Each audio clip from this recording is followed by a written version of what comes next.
بینەرانی خۆشەویستی تەلەڤیزیۆنی کۆمەڵە، ئەم کاتتان باش. ئەمڕۆ 19ی ڕێبەندانی 1404 ڕێکەوت 8 فێڤریەی 2026. هیوادارم کە مەجالتان بێت تا بەرنامەی تەندروستی ئەم جارەی تەلەڤیزیۆنی کۆمەڵە بینەری بن.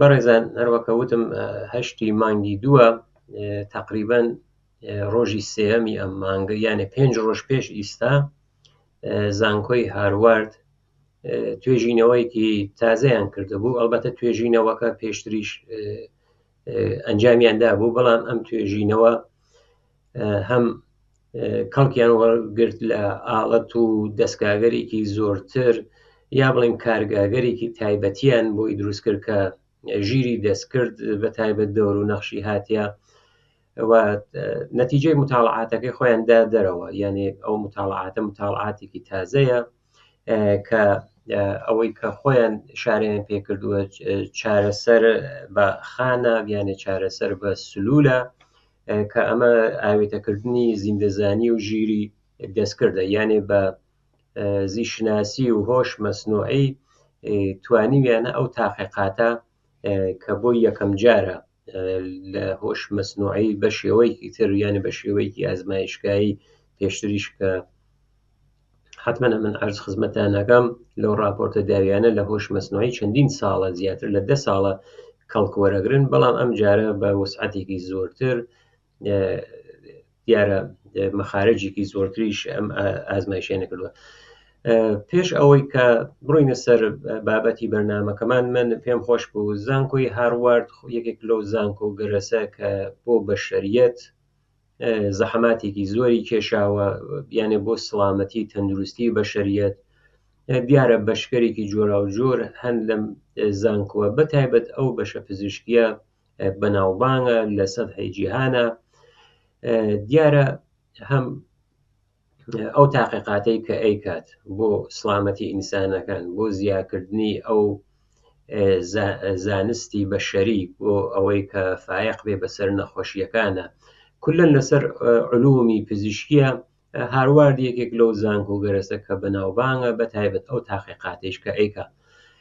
دیارە بۆ تاقیقات بودجە لازمە، ئەو بودجە بەشێکی ئەو حکوومەت فدراڵە ئەیدات، بەشێکی خۆیان مەوقوفاتێکیان هەیە، ئیسە دەرمانگاز، بیمارستانە، باخە، یا هەر شتێکە حاصلێت لەو دەرامەدە بۆ ئەو مەخارەجەی کە هەیانە بۆ، یانە بۆ تاقیقاتە، چونکە تاقیقات خەرجی گەرەکە لەباری ماڵیەوە. یا کەسانێک هەن کە دەست ڕۆشتوون، ئەمانە کەسانێکن کە ئەتوانن وەکو یارمەتی ئەو یارمەتیانە بە جێگەی ئەوە بینێرن بۆ کلیسا یا بەشکەرێکی تر، ئەینێرن بۆ ئەم زانکۆی هارواردە. جیا لەوەیشە ماڵیاتێکیش ئەدەن، یانێ ئەوە نییە ماڵیات نەبێ، بەڵام ئەم ڕێی جمهوری ئەمریکا تقریبەن 2 ساڵ، زیاتر لە 2 ساڵە زەختێکی زۆری خستە سەر زانکۆی هاروارد. زەختەکەیشی بودجەکەیانی کەمەوە کردووەتەوە، یەک ماڵیاتەکەیانی بردووەتە سەر. یانێ سەرەتای ئەم بابەتە کە من چاوم لێ کرد، ئەو ئیتڵاعاتەیەک بوو کە داوی کە وەزعیەتیان واسە، و من خۆم حەزم کرد کە بزانم چۆنە تقریبا لە جەریانی ئەو مەسئلەی غەزە، چۆنکە دانیشتووەکانی ئەم زانکۆوە ئەو ڕەشە کوژی، ئەو نەسڵ کوژیە لە غەزەیان مەحکوم کردو بە تەوەسط دەوڵەت ئیسرائیل، اعترازاتێکیان کردو. یەکێک لە دەلیلەکان کە ڕێی جمهوری ئەمریکا ئەو بودجەیە قەت کردگە، یەکێکی ئەوەیە کە ئەڵێت کۆنتڕۆڵێکی کافیان نەبووە بەسەر خوێندکارەکانە، دانیشتووەکانە. مەبەستی ئەوەیە کە کوتوبەندیان کات. ئەوە مەسئلەی بوو کە لە ئەوڵی ئەو تاقیقاتەوە وەکو سەرتیتری خۆیان دانیا بوو، من چوون بە دووادا چوونم بۆی کرد، بەڵام ئەوە بوو. بینەوە سەر ئەسڵی بەرنامەکەی خۆمان کە لەسەری ئەم تاقیقاتەسە کە چارەسەر بە خانەکانە، یانە چارەسەری سلوولیە، بڵێن کە ئاوێتەیەکە لە زیندەزانی و هۆش مەسنوعی. ئەگەر ئێمە بۆ خان یا ئەو سلولگەرە کە بەحسێکی کورتکەین لێرە، ئەوە معموڵەن ئەو خانگەرە بە سلولگەر بنیادی ئەناسرێت. ئەم سلولگەر بنیادیە لە مێژە کە تاقیقات لەسەر یاکرێت. تاقیقات یانێ چی؟ یانێ بۆ بازێ لە نەخۆشیەکان. من بۆ نمونەیەکی بچووک شێرپەنجەی خوێن، لە شێرپەنجەی خوێنە بۆ ئەوەی کە ئەو کەسەی کە شێرپەنجەی خوێن ئەگری یەکێک لەو چارەسەرگەرە ئەوەسە کە پەیوەندگەر سلوولەر تازە بتانن بۆ ڕەوشە چارەسەر و دەرمان بکەن، یعنی لە شێرپەنجەی خوێنە کە پێشتر یائیسەیش کە لەو مخ ئوستخوانە سلوولەکان ئەکێشن و لەوانە کەڵک وەرەگرن. یا ئەوەی کە ئەڵێن سلولگەر جەنینی، پێشتر وابوو سلولگەرێکە بە لقاح مەسنوعی، یعنی جەنینگەرێکە بە لقاحی مەسنوعی، یا ئەوەی کە مناڵێکە لە سکدایە لەبارە چوو لە زایشگاکانە ئاهاتە لە بەردەسە بوو لە ئازمایشگاکانە، ئەمانە ئەو سلولگەرەیە کە بە سلولگەر جەنینی یا سلولگەرێکی وردە ئەناسرێت. مختصاتیشی ئەوەسە هێشتا تەقسیم نەوگە، یانێ کاتێککە ئەو لقاحەت دەست پێکات ئەو سلولگەرە دروستە بن، دوای ماوەیەک تەکسیرە بن و ڕشتە ڕشتا بنەوە. بەعزێ لەو سلولگەرە ئەڕۆن بن بە سلولگەر بۆ نمونە ئەزۆلە و ماسوولکە، بازێکیان ئەبوون بە سلولەکان دەمار یا و ئەحسابی مێشکە و یا ئەحسابی تر کە لە ناو بەدەنە نینەبێ، یا بۆ نمونە پێسیش هەروە. ئەو مەرحەلە کە هێشتا دیاری نەکریاگە ئەڵێن پێ سلولگەر جەنینی. ئەو سلولگەر جەنینیە ئەیان هاور تاقیقیان نەکرد. ئەوەی کە ئەم جارە هەیە ئەڵێن کە لە هۆش مەسنوعی کەڵکیان وەرگرتووە. ئەڵبەتە هۆش مەسنوعیە نە ئەوە کە لە یەک جیهازە لە کارگایەکە دروستیان کردووە، کارگای کە منزورم ئازمایشگایەکی گەورە مجەهەزە. لەوێ وتیانە کە شاید هەموو کاتێک ئەم سلولە جەنینیە لە بەردەسە نەبێت، ئێمە چی بکەین؟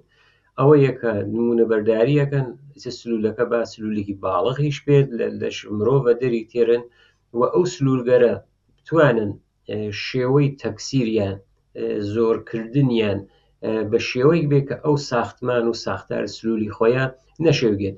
ئەمە کولی ئەو تاقیقاتەسە کە ئەمان کردویانە. من ئەگەر پلە بە پلە بێمە خوارەوە ئەوەی کە خۆیشیان شاریان کردگە لەو راپۆرت بۆ من و بینەرانمان جێگەی سەرنج بێت، من ئەوەمە جیا کردووەتەوە و پێشکەشی خزمەتانەکەم. ئەمان لە وشەیەک استفادەیان کردگە بە ناو پزیشکی تەرمیمی کە پزیشکی کە بۆ تەرمیمکردن، چاکردن و چاکبوونەوە، ئەڵێن کە یەکێک لە پایدارترین هەدەفەکان ئەوەسە کە ئەو سلولگەرە کە ئاسیبیان بینیوە، ئەو خانگەرەی کە هانە حاڵی مەرگە، ئەوانە بتانن جایگوزینیکەن. بە چی جایگوزینکەن؟ بە سلولێکی تازە.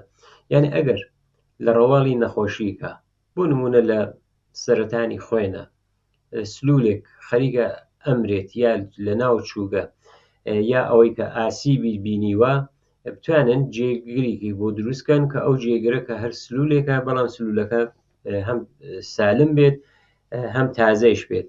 کە لە ئازمایشگا ئەمان ئەویان وتووە کە لە ئازمایشگاشە گەشەیان پێداوێت و ڕوشی کردوێت. ئەڵێن کە خۆیان ئەم محققانە ئیعلامیان کردووە جیا لە ئێمەش لە تواو بەشەکانی دنیا تقریبا ئەتوان بڵێن کە ئەو تاقیقاتە کە لەسەر سلولگەر یا خانگەر بنیادی هەیە استفادە کردێت. بەڵام ئەم جارە ئەمان ژێت کە پێشرەفتێکی بەرچاومان بووگە، چشمگیر بووگە و پێشرەفتە ئەوە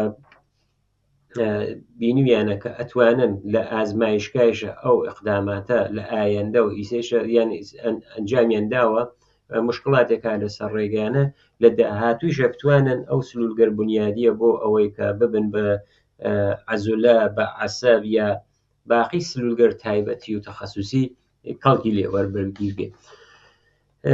مەبەستیان ئەوەیە کە ئیسە لە ئەو ئازمایشگاگەرەی کە ئەمان خەریکن تاقیقەکەن لەسەری ئەزانن چۆن سلولگەر بنیادی بۆ نمونە ئەو جەهەتیە پێبن کە بێت بە سلوولێک کە ماسوولکە دروستەکات، بێ بە سلوولێکە پێست دروستەکات، بێ بە سلوولێکە خوێنە. ئەوەیە کە ئەو تاقیقاتە وتیانم.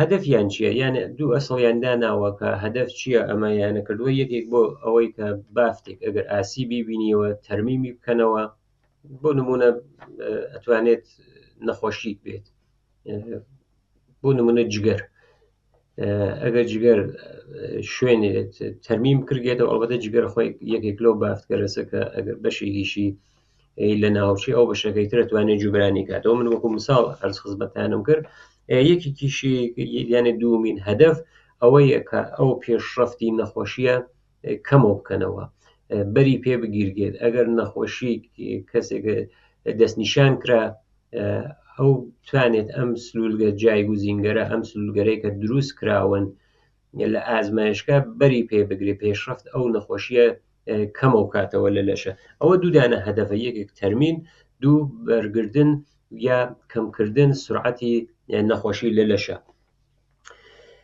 ئەڵێت کە بەڵام لە بەشی ئەمەڵیە، یانێ ئەوەی کە بەدەستیان هاوڕگۆ پراتیک، تەنیا بەشێکی بچووک لەم پێشڕەفتگەرە لە دەرەوەی ئازمایشگا چووە. مەبەستی ئەوەیە کە ئازمایشگەرێکی زۆر کراوە، نەتایجێکی زۆر هاتووە دەدەست، بەڵام هێشتا ڕێگەگەرێک زۆر ها لە بەریانە لە پێشیانەکە بۆ داهاتوو بتوانن بە شێوەیەکی ئەمەڵی لە بیمارستانەکانە بۆ نمونە ئیستفادەی لێ بکەن.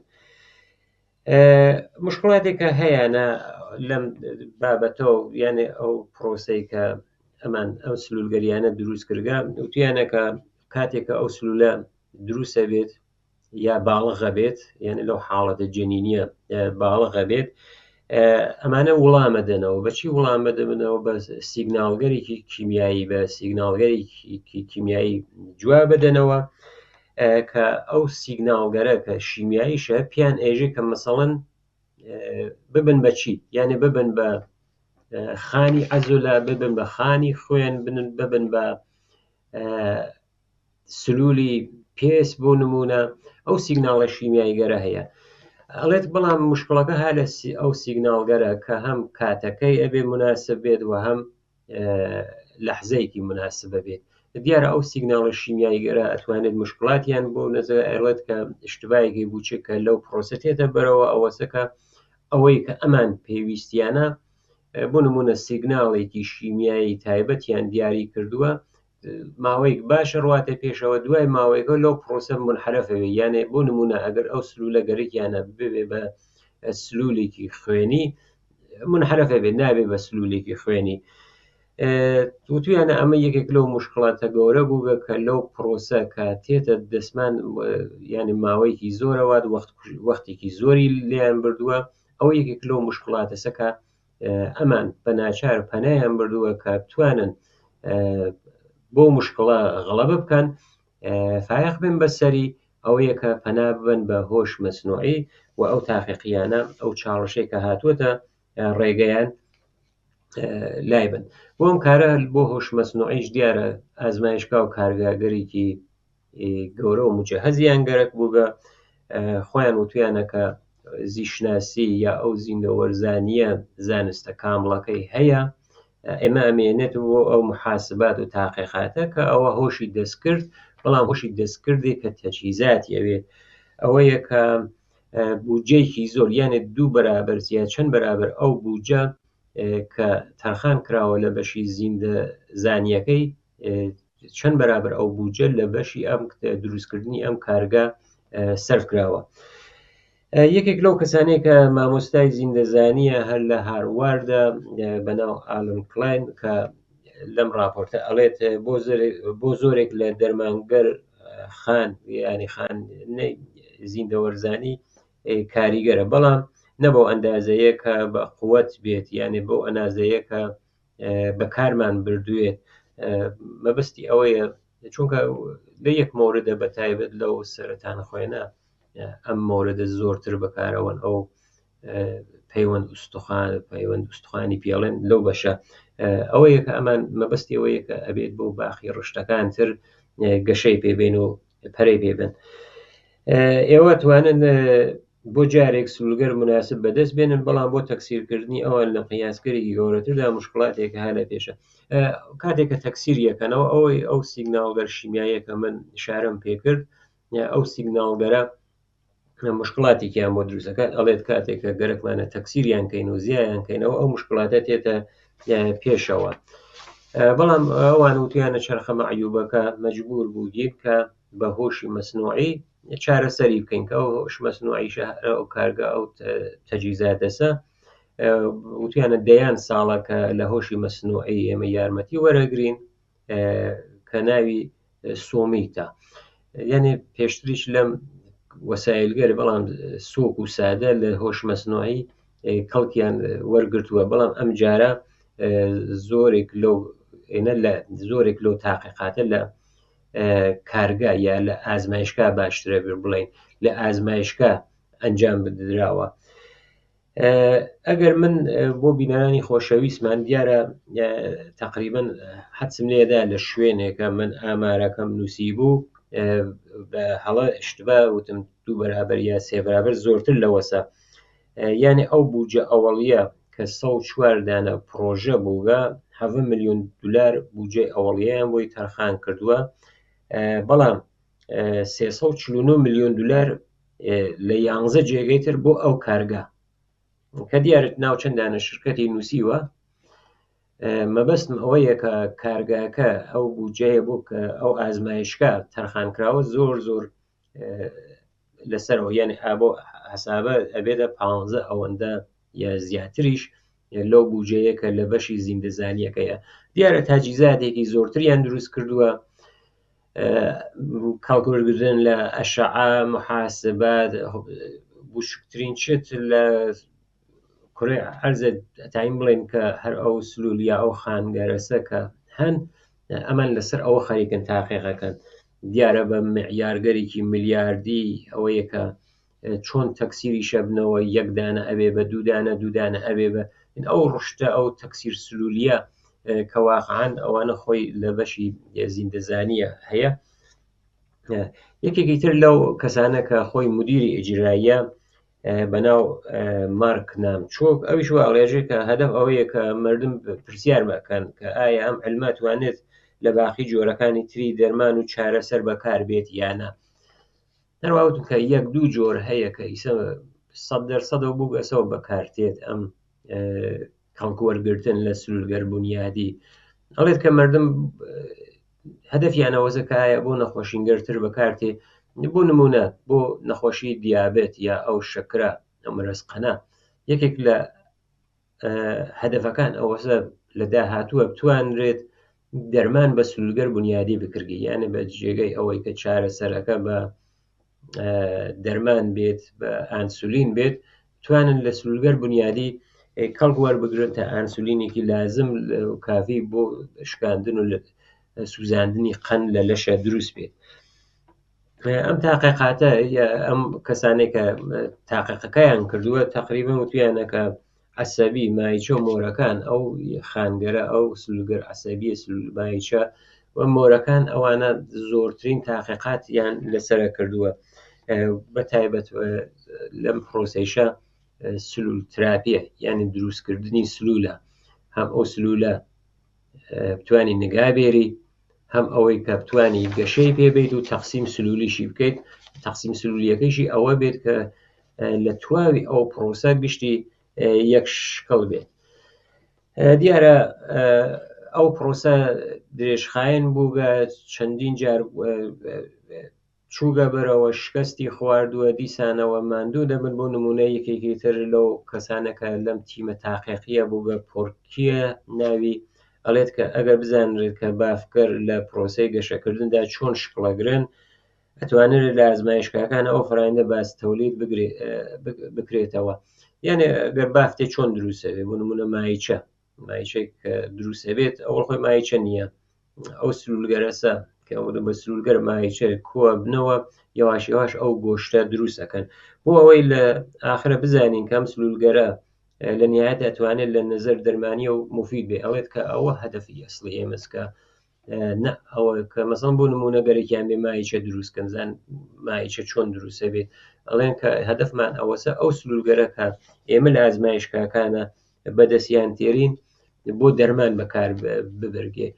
دیارە بە مشکلاتێکە ها لە ڕێگەکەیانە شاریان کردووە وتیانە بەتایبەت سیگناڵەکان تەنزیمێکی دەقیقی گەرەک بووگە ئازمایش بووگە چەند هەفتە دووپاتیان کردووەتە هەر نامۆفەق بوون دیسانەوە هاتوونەتەوە ئەوە پێشرەفت وتیانە بە هێواشی ئەڕواتە پێشەوە دیارە کارێکی سەختی شاویش لەبان سلولەوە بکرێت تەعمیندانیشی ئەوەی کە بتوانن لە بەشکەش جیاجیا ئەمانە کولەن ئەو مشکلاتەسە کە لەسەر ڕێگەیان بووگە بەڵام هەمووی ئەوەکە لە یەک هەدەفە کووە بێتەوە ئەوژە تەلاشێکە بۆ ڕزگاربوونی ئینسان بەدەست نەخۆشی یا تایم بڵین بۆ دەرمان و چارەسەرکردنی نەخۆشیەکە. بینەرانی خۆشەویست ئەمە بابەتێک بوو کە تاقیقاتێکی تازە بوو چارەسەر بە